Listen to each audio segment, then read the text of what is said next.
அனைவருக்கும் வணக்கம். ஜப்பானும் இந்தியாவும் விண்வெளி மற்றும் இணைய பாதுகாப்பு ஒத்துழைப்பு மற்றும் விரிவாக்கப்பட்ட கூட்டு இராணுவ பயிற்சிகள் ஆகியவற்றில் குறிப்பாக கவனம் செலுத்துவதன் மூலம் தங்கள் பாதுகாப்பு கூட்டாண்மையை வலுப்படுத்த தயாராகி வருகின்றன.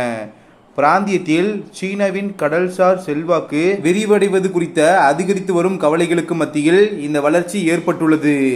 இந்தியாவின் செவ்வாய்க்கிழமை திட்டமிடப்பட்டுள்ள 2+2 வெளியுறவு மற்றும் பாதுகாப்பு அமைச்சர்கள் கூட்டத்தில் இரு அரசாங்கங்களும் 2008 பாதுகாப்பு ஒத்துழைப்புக்கான கூட்டு பிரகடனத்தை திருத்துவதற்கான தங்கள் விருப்பத்தை உறுதிப்படுத்த திட்டமிட்டுள்ளன.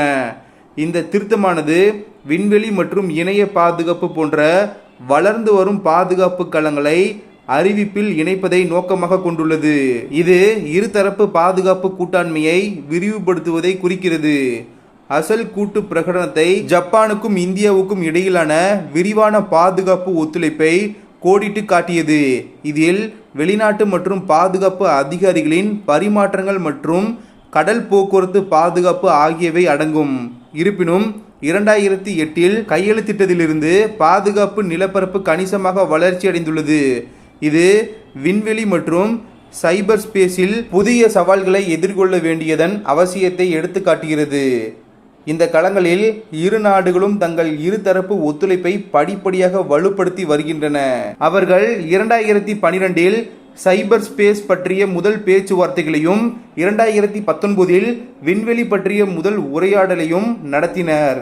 கூடுதலாக ஜப்பான் தற்காப்பு படைகள் 2018 முதல் இந்திய இராணுவத்துடன் கூட்டு பயிற்சிகளை நடத்தி வருகின்றன. மேலும் அவர்களின் பாதுகாப்பு உறவுகளை மேலும் ஆழப்படுத்துகின்றன.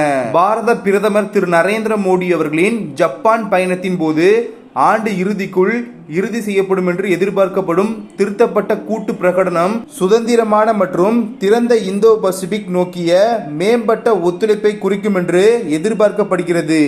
இந்த மூலோபாய பார்வையானது ஜப்பான் மற்றும் இந்தியா ஆகிய இரு நாடுகளும் பகிர்ந்து கொள்ளப்படும் ஒரு பகுதியான பிராந்தியத்தில் சீனாவின் வளர்ந்து வரும் உறுதியை எதிர்கொள்வதை நோக்கமாக கொண்டுள்ளது. ரஷ்யா உட்பட பல்வேறு நாடுகளுடன் நட்புறவை பேணுதல், மூலோபாய சுயாட்சி என்ற கொள்கையில் இந்தியா உறுதியுடன் இருக்கும் அதே வேளையில் ஜப்பானுடனான அதிக பாதுகாப்பு ஒத்துழைப்பை நோக்கிய இந்த நடவடிக்கை வளர்ந்து வரும் பாதுகாப்பு நிலப்பரப்பில் செல்லவும் பிராந்திய ஸ்திரத்தன்மைக்கு பங்களிக்கும் ஒரு பகிரப்பட்ட நோக்கத்தை நிரூபிக்கிறது.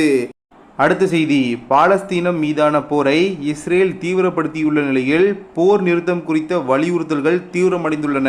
கடந்த 2007 ஆண்டு முதல் பாலஸ்தீனின் காசா பகுதி இஸ்ரேலிய இராணுவத்தின் கட்டுப்பாட்டில் இருந்து வருகிறது. இந்த கட்டுப்பாடுகளை எதிர்த்து ஹமாஸ் என்னும் பாலஸ்தீன விடுதலை அமைப்பானது கடந்த ஆண்டு அக்டோபர் மாதம் 7ஆம் தேதி இஸ்ரேல் மீது ஏவுகணை தாக்குதல் நடத்தியது. இதில் 1500 இஸ்ரேலியர்கள் கொல்லப்பட்டனர்.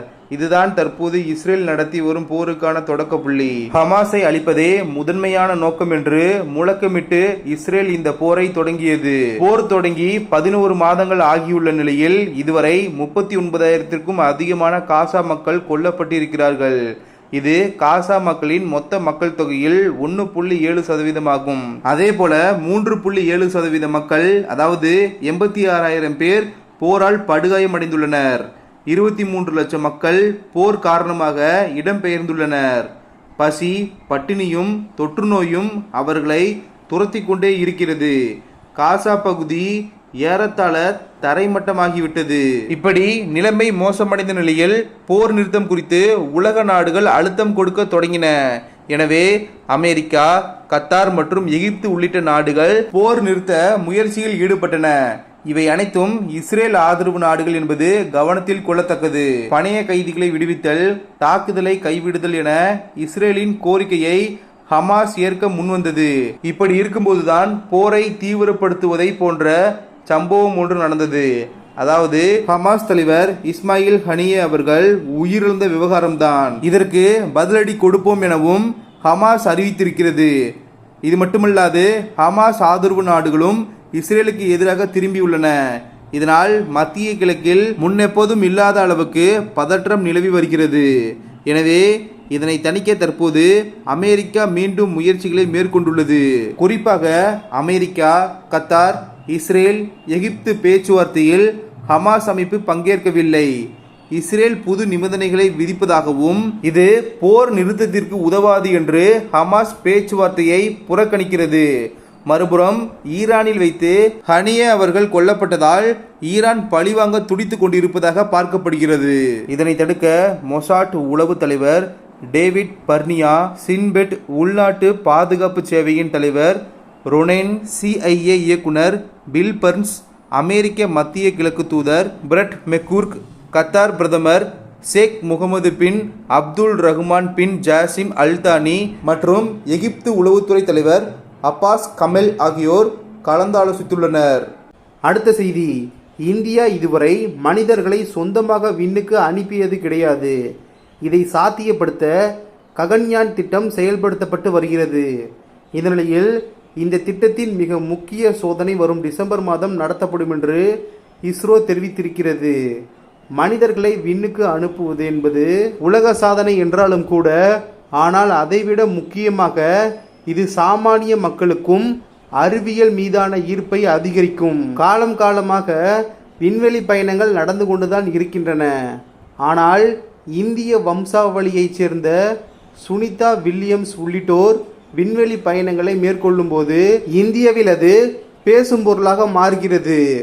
இப்படி இருக்கையில் சொந்த முயற்சியாக இஸ்ரோ சார்பில் மனிதர்களை விண்ணுக்கு அனுப்பும் பணிகள் தீவிரமாக நடைபெற்று வருகின்றன.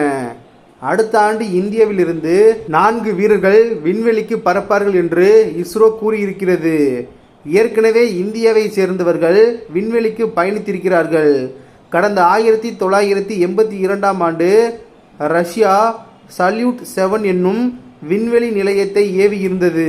அதற்கு 3ஆம் தர நாடுகளிலிருந்து விண்வெளி வீரர்கள் அனுப்பி வைக்கப்பட்டனர். அப்படியாக இந்தியாவிலிருந்து விமானப்படையின் போர் விமானி ராகேஷ் சர்மா அவர்கள் 1984ஆம் ஆண்டு ஏப்ரல் மாதம் ரஷ்யாவில் இருந்து அனுப்பி வைக்கப்பட்டார். இன்று வரை இந்திய சார்பில் விண்வெளிக்கு பறந்த ஒரே இந்தியர் இவர்தான். கல்பனா சாவ்லா மற்றும் சுனிதா வில்லியம்ஸ் உள்ளிட்டோர் விண்வெளிக்கு பறந்திருந்தாலும் அவர்கள் இந்திய வம்சாவளியினராகவும் அமெரிக்காவுக்காக விண்வெளிக்கு பறந்தவர்களாகவும் பார்க்கப்படுகின்றனர். இப்படி இருக்கையில் ராகேஷ் சர்மா அவர்களுக்கு அடுத்து இந்தியாவுக்காக விண்வெளியில் இந்தியர் 4 பேர் பறக்க இருப்பது பெரும் எதிர்பார்ப்பை ஏற்படுத்தியுள்ளது. இந்த நிலையில் இந்த ககன்யான் திட்டம் குறித்து இஸ்ரோவின் தலைவர் சோம்நாத் அவர்கள் முக்கிய அறிவிப்பை வெளியிட்டிருக்கிறார். SSLV ராக்கெட் வெற்றிகரமாக ஏவப்பட்டதற்கு பின்னர் செய்தியாளர்களை சந்தித்த சோம்நாத் அவர்கள் ககன்யான் திட்டத்தின் ஆளில்லா ராக்கெட் டிசம்பரில் விண்ணில் ஏவப்படும் என்று கூறியுள்ளார். அவர் கூறியதாவது, ககன்யான் திட்டத்திற்கான சோதனை ராக்கெட்டின் 3 முக்கிய பகுதிகள் ஸ்ரீஹரிகோட்டாவுக்கு வருகின்றன. இதனை அசெம்பிள் செய்யும் பணிகள் தீவிரமாக நடந்து வருகிறது. ராக்கெட்டின் மொத்த பாகங்களும் டிசம்பருக்கு ஸ்ரீஹரிகோட்டாவுக்கு வந்து சேரும். எனவே டிசம்பரில் சோதனை ராக்கெட் ஏவப்படும். தனியார் நிறுவனங்களின் வணிக ரீதியான செயற்கைக்கோள்கள் இனி இஸ்ரோவின் கீழ் செயல்படும் NSIL நிறுவனம் மூலம் ஏவப்படும். உள்நாட்டு நிறுவனங்களுக்கு மட்டுமே இந்த தொழில்நுட்பம் வழங்கப்படும் என்று தெரிவித்திருக்கிறார். வீடியோ இன்ஃபர்மேட்டிவாக இருந்தால் சேனலை சப்ஸ்கிரைப் செய்து கொள்ளுங்கள். நன்றி. ஜெய்ஹிந்த்.